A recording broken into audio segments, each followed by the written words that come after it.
Welcome to Forward Ever, Leading in Challenging Times, presented by Worth Wealth Management, a weekly conversation with area leaders about how to persevere during uncertain times. Now here's your host, Gary Shorman. Hi, and welcome to Forward Ever, Leading in Challenging Times. And today we visit with someone who knows about challenging times. It's Chris Munch. And he also knows about not only challenging times, but how to overcome those times. In fact, if you look up the word entrepreneur in the dictionary, you might see a picture of Chris in that dictionary definition. Let's also go to the dictionary. And if you look up entrepreneur, it says when an individual who has an idea and acts on that idea, usually to disrupt the current market with a new product or service. So I'm excited to have Chris on our call today with Forward Ever. Chris, thanks for joining us. Absolutely. This is a topic I love and live for. Well, you know, people who know you from the area have know your track record of taking on projects, both big and small, being able to do that. So talk a little bit about entrepreneurship. Where do you start with that? And what are the keys to what you say, a new idea, a new something you want to do? How do you get started in entrepreneurship? Well, I mean, I think so often entrepreneurship picks you. I think you can go out and seek it. You know, I get asked all the time, are you born with that or do you develop that? And I think I think it's both ways. I think we can stumble into it. Some people, you know, a lot of people I talk to that are in a business for themselves, they had absolutely no intentions of getting into business for themselves. It just kind of picked them. There happened to be an opportunity. It was a family thing. You know, so many different things that happen in our lives that kind of take us, you know, back and forth and through and in all those areas. And you talk to a lot of people that are working for somebody else, and they're, you know, they stumble around dreaming about working for somebody else. I think if you I don't know how accurate Google is, but Google says that only 16% of our population is a entrepreneur. So 84% of the people work for 16% of, you know, there is nothing that you see that wasn't created by somebody that had an idea and that took it forward and took the risk. I mean, everything. I'm sitting here on the road and I'm looking at, you know, road signs, the concrete, the gas pumps, everything has to have somebody that had the willingness to create it, to manufacture it, to dream it, to build it. I think that's why I like entrepreneurship so much. So is it a mindset or is it an opportunity? It's absolutely a mindset, and that's one of the things. One of the classes I teach through Grow Haze is about the entrepreneur's mindset, right? I mean, it is a way of living, and not everybody has that. And I think a perfect example is my wife. Prior to her and I being together, that was just not her realm. That was not her forte. 6, 7 years later, here we are. And she's now thinking in that mindset of, I can do this. There's no reason I can't do this. Where before we get stuck, right? I mean, people have ideas and they have wishes and they have these things that they want to do. But many reasons, family can hold us back. We have kids. I don't want to take that risk because entrepreneurship's about risk. It's a financial risk. And you know, it's easy to look at your retirement and your current situation and be like, you know what, I just can't do that. And the reality is I think you convince yourself you can't, but you can do anything you want. You can. I had a great job at Fort Hays, teaching, retirement, time off, and I just couldn't stand it anymore. The comfortableness of it, I like the risk of doing what I do. Well, Chris, one of the things I know people have challenges with is that comfort factor. You got to pay the bills. Yeah. And when you jump into entrepreneurship, there are times that you don't. And frankly, the stats or statistics are against people who start new things, new businesses, because there's a good percentage, in fact, a large percentage of those that fails. So how do you wrestle with that in your mind when you take on a project saying, okay, I know I have this much I'm going to put into it, I'm going to do this. How does that work in that mindset when you really throw all your cards on the table and say go for it? I, I'm not going to fail, Gary. I'm just, that is my mindset. I am not going to fail. I'm going to do whatever it takes to make this work. And if that means I have to work 6 months straight with no time off, that's what I'm going to do. Um, I have spent many, many July 4ths working while people are at the lake and having fun. Um, it is a mindset that you get yourself into, that you're just, you know, we can try to plan. That's why I'm not a big lover of business plans, and I understand why we got to have them, because we really makes us step back and think about really what we're going to do. But the reality is that we can talk ourselves out of these ventures all the time. But if you have a valid idea, that and the key to me in entrepreneurship is, are you solving a problem?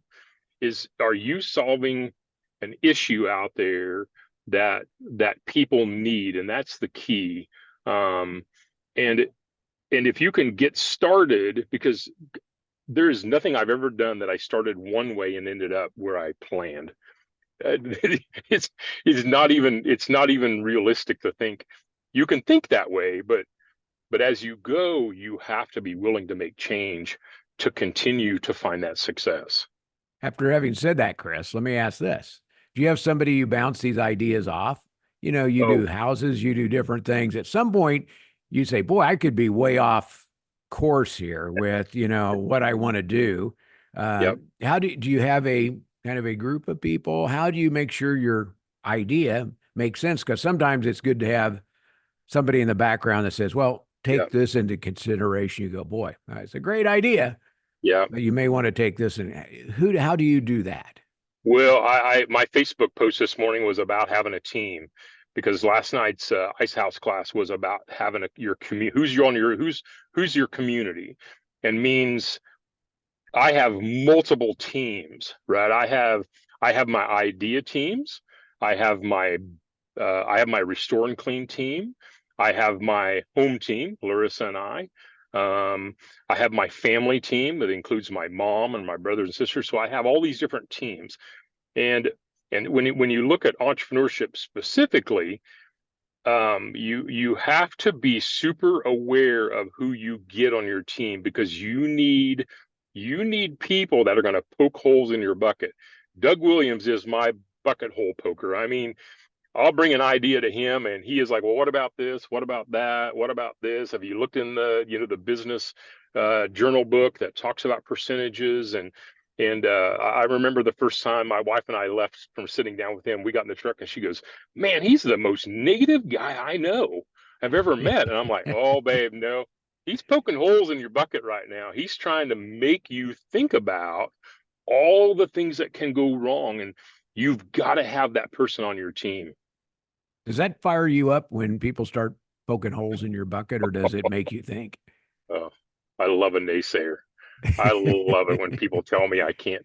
But I'm also processing what they're saying, right? While I'm doing it. Why are they saying that? And so that whole idea that I need to they're seeing it from a different perspective, right? They're looking at what I'm thinking. And I did laugh. A friend of mine, somebody on my team, told me last night, they go, Chris, when you show up and go, I have this idea, you're already planning it and going to do it. So I don't even know why you come to me, but I go to them because I want them to poke holes in my bucket. I also need my cheerleaders. I need people that are going to cheer me on, because it's not going to be easy. Well, Chris, I had a friend that made the comment that action cures fear.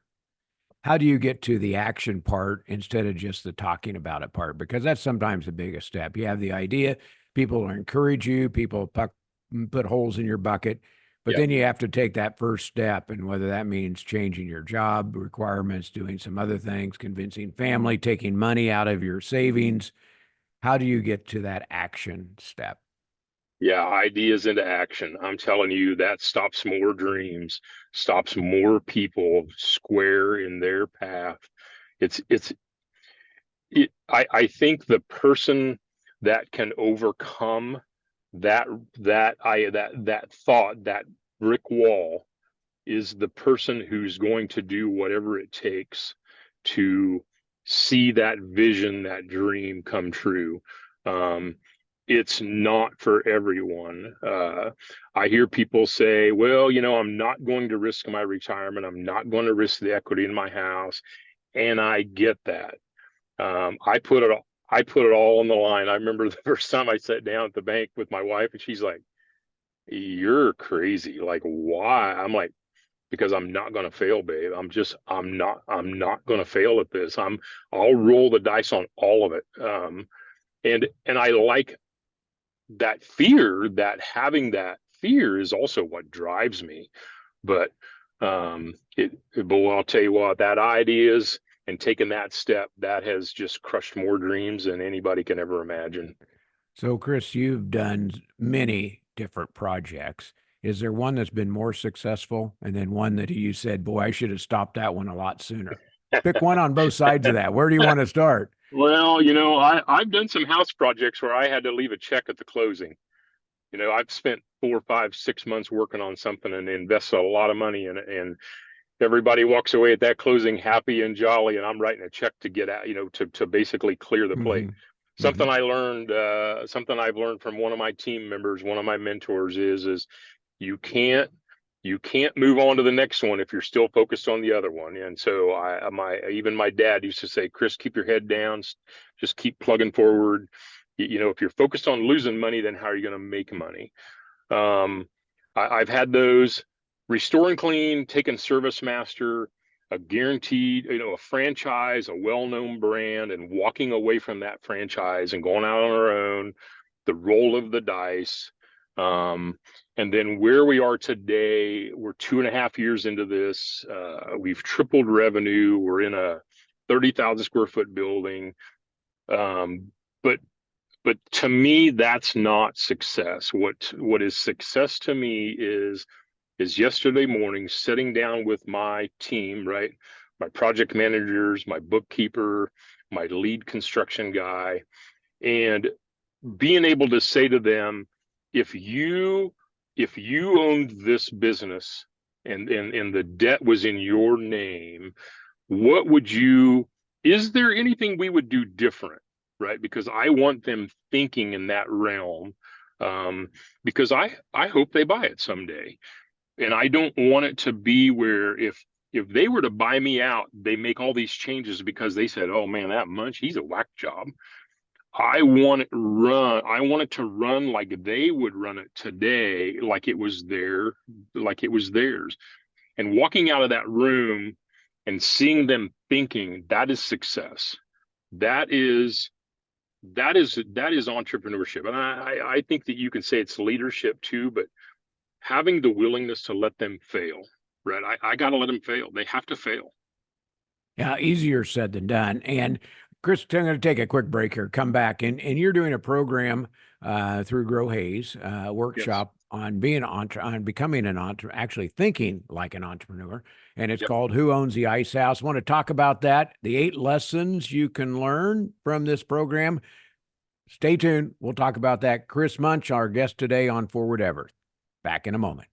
Since 1776, the United States of America continues to stand tall. It's been tested before, many times.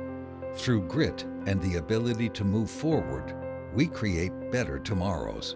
We help our clients live their best lives to and through retirement. We make it easier. Thank you, Kansas. Worth Wealth Management, enhancing lives and strengthening families. Welcome back to Forward Ever, leading in challenging times, brought to you by Worth Wealth Management. Our guest today is an entrepreneur.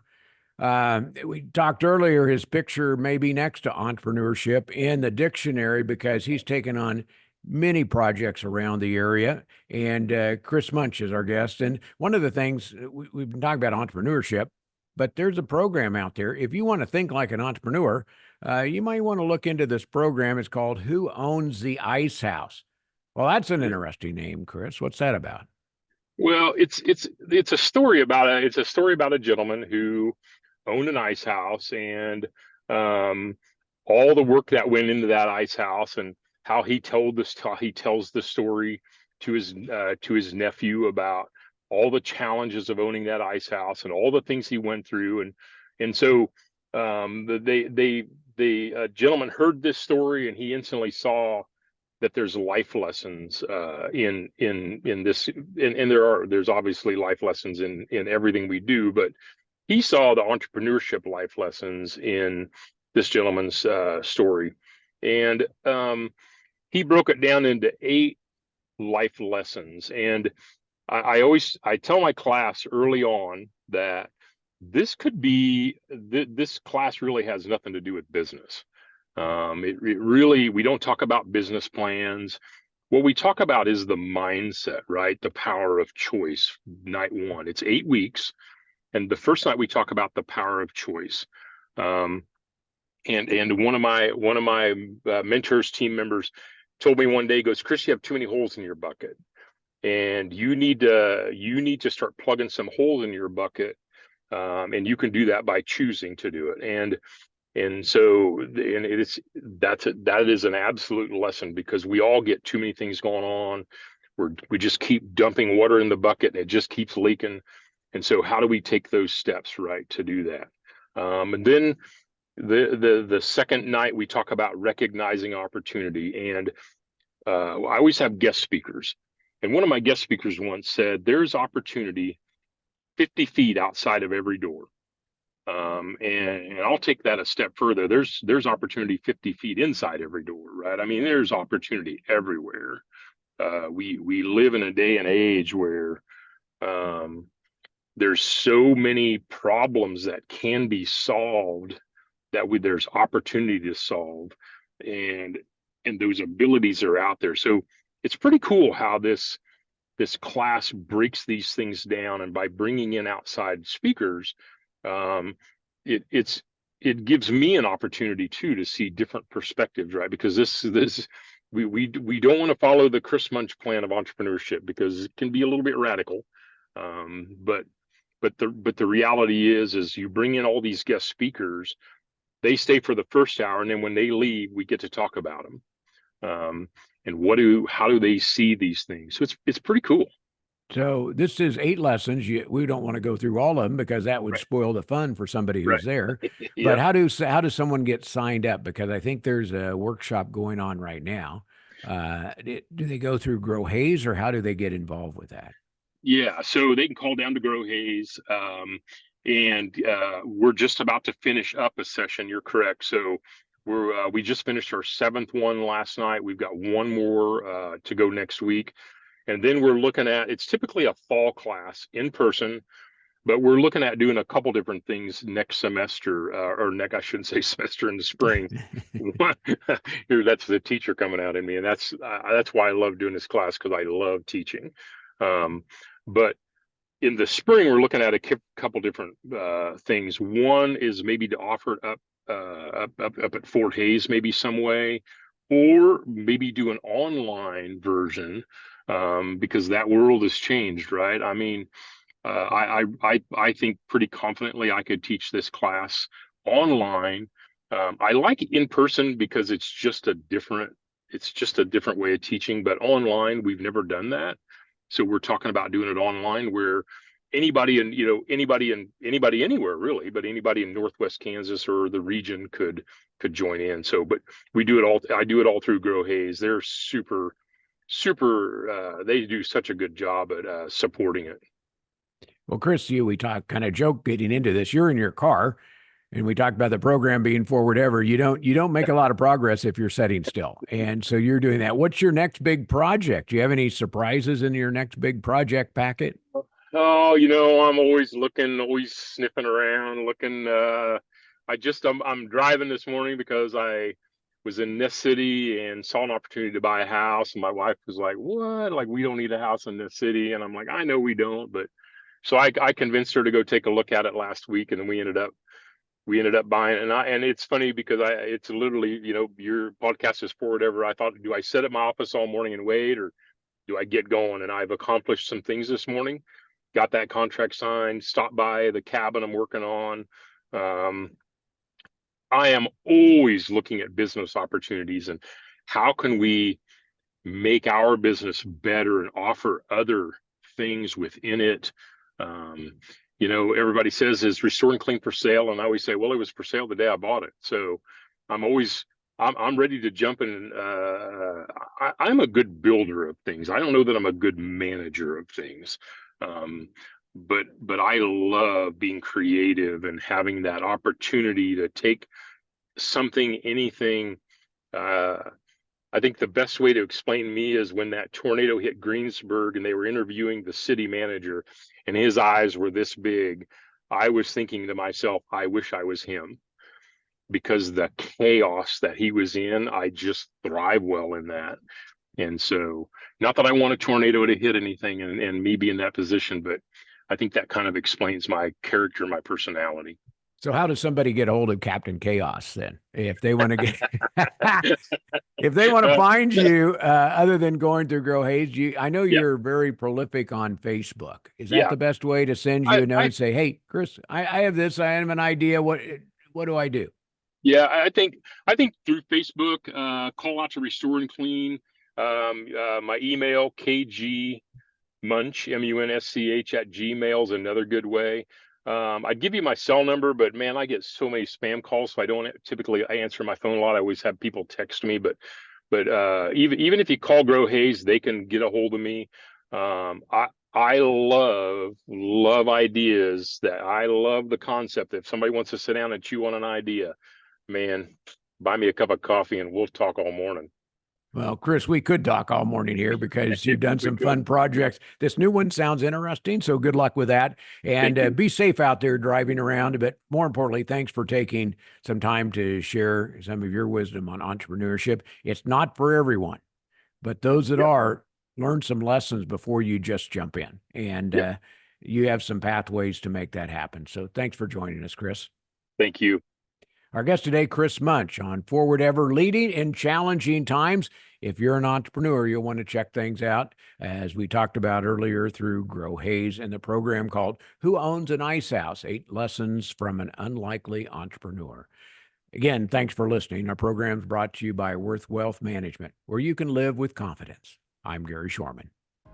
Thanks for joining us for Forward Ever, Leading in Challenging Times, presented by Worth Wealth Management. Join us right here next week for another episode with host Gary Shorman. Until then, remember to move forward ever, backward never.